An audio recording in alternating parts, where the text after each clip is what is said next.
Okay, I'm starting the recording over again.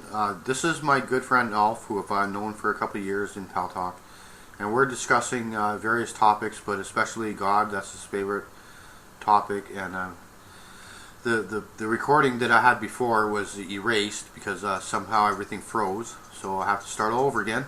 And Ulf is in his 50s. He lives in Sweden, and he's a really nice guy. So let's start all over again here, Ulf, and say hello to my listeners.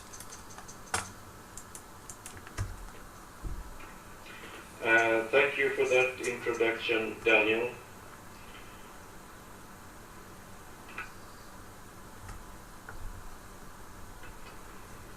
Enlightenment, or maybe I should ask you first, Daniel, how are you? Well, I'm actually up earlier than normal. I woke up about 2:30 a.m. and it's like 20 after 3 a.m. now. I've told you about the whole 20 after deal and me, right? Everything I do revolves around 20 after the hour.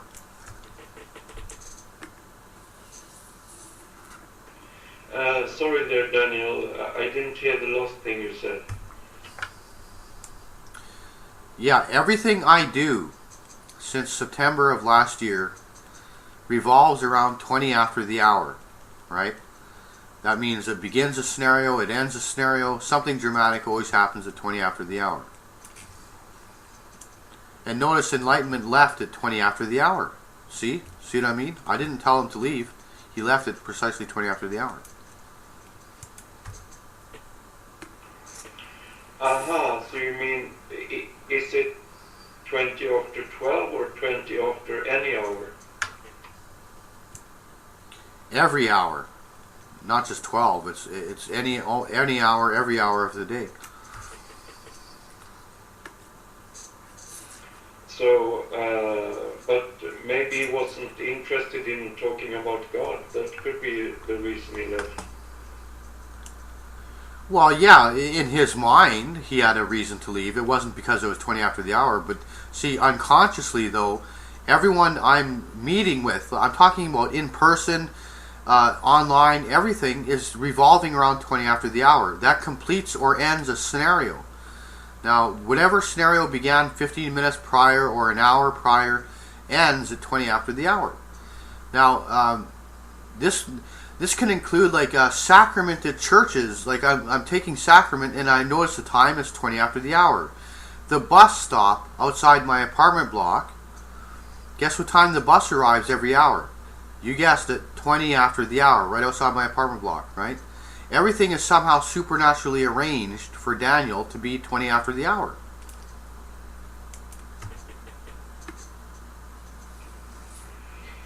Yeah, but why 20 after the hour? Why not exactly on the hour, exactly 12, exactly 1, exactly 2, or they say also we came in the last minute, or it's the last hour, or the last minute, or the last second, and some say the sinners wake up 1 hour before midnight, or what they say. I don't recall that exactly, but they wake up in the last second, or almost not that, or they sleep past the hour. So when they should have been awake before 12, say, they don't wake up until after 12. Yeah, well, see, I could give you so many countless examples. One example was, see, I have little brochures that I print out with the 20 after the hour thing printed on it, right? Now, I met this woman, she approached me, and she says, "Hi, how you doing?" And I said, "Great." I said, "Do you believe in angels and coincidences?" And it happened to be 20 after the hour when she approached me, and I told her, I said, "Listen, I'm an angel, I have a message for you." She said, "I don't believe in stuff like that unless you can show me a miracle." So I pulled it out of my pocket, and I said, "Look, guess what time it is? It's 20 after the hour. Now do you take it seriously?" He said, "Yeah, wow, that's cool. I think I'll check your website out." And, like, so that's how it began, like that, right? Like a 20 after the hour scenario.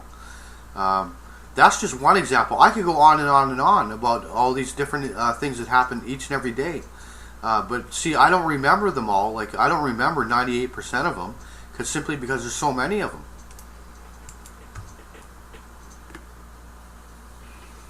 Yeah. Well, it could also be a coincidence that those things happen 20 past the hour, couldn't it? Or maybe not. Maybe it's sort of destiny and God made. I'm not sure, Daniel. It could be like destiny, or I don't know, or God made. It could be so that God arranged it so that all those things happens 20 past the hour. Um, but yeah, well, but he doesn't do it for everyone. But there could be something special with you, Daniel. But God creates that for you. It couldn't be like that. Well, yes, this goes way, way beyond coincidence, right? If it only happened like maybe once a day, then maybe I could say, oh, okay, yeah, maybe it's just coincidence.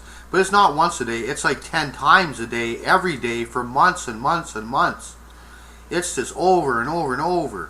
I'll be walking the street, and this homeless man would be in front of me, and I'm walking for 5 minutes, and I'm slowly catching up to him. And I catch up to him precisely at 20 after the hour, and I say, hey, would you like to spend the night at my apartment so you can get out of the homeless shelter dilemma? You know, it happens to be 20 after the hour. These things occur, right? This is not once or twice. This is dozens and dozens and dozens of times. Now, see, God is so powerful that He arranges everyone in my life to somehow be coordinated to 20 after the hour, and that's to show people signs and wonders, right? So that they may come to believe. It's as simple as that. Like, you know, but it's more complex than that. Like, because God has somehow supernaturally arranged the traffic and the space between buildings in Chico, California, to be all arranged to meet this schedule. It's been like it's almost as though Chico, California, has been set up centuries ago, all prearranged and pre-planned specifically for the reincarnation of Daniel of the Bible. Now, I know it's delusion to think that the world revolves around you, but in my case it does. It really does revolve around me, and it's really happening. Yeah, I think, you know, in each person's life, their main character is oneself. And it's not only you that feels like that, Daniel. Maybe not everyone, because most people think that they are just one small piece on the side that's not so important. But there are more people than you that feels like that the whole world revolves around them. But do you mean that the rest of those people are delusional and you're not? No, I'm just saying that in God's eyes, I'm somehow very, very important for the end of days. You know, it was told 2,500 years ago, but you, Daniel, go your way to the end. You shall rest and rise for your reward at the end of the days. Now, in God's eyes, I'm very, very important. Like, I don't like to consider myself to be better than anyone. I'm not superior to you, Ulf. Of course I'm not. I'm probably one of the most humble guys you'll ever come across, right? I'm not arrogant or egotistical. Like, it may sound like that because I'm talking right now in this video, like, about my situation, but, you know, this is the first time I've really mentioned it to you, Ulf, right? And it's been a year, almost a year of these 20 after the hour scenarios. I should have mentioned this before, you know, but see, it's not delusion, right? I'm not saying everyone else is deluded, but, you know, I'm on top of things because I'm conscious of it, you see? Not everyone is conscious of the times, what's going on in the atmosphere, the clouds, the star alignments, the moon, but I am conscious of it, and I can make something of it, right? I see the patterns. I see the times.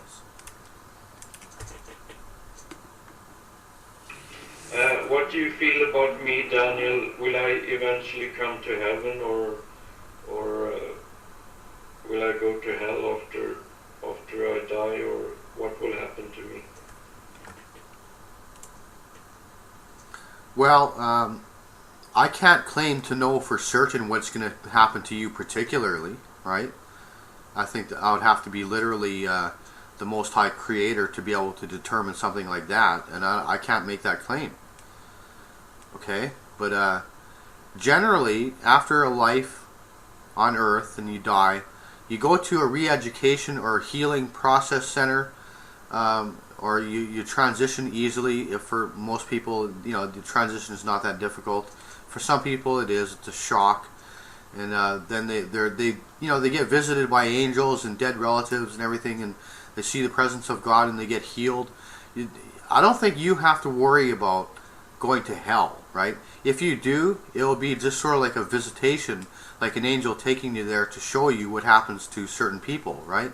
It's not like you're going to be tossed into hell to be fried and tortured by God for all eternity. But somehow, I get that you're concerned about that, and it's an unreasonable, unrealistic concern. Yeah, thank you, Daniel. You know what I felt? I can tell you one semi-secret that I have. Could you please turn on the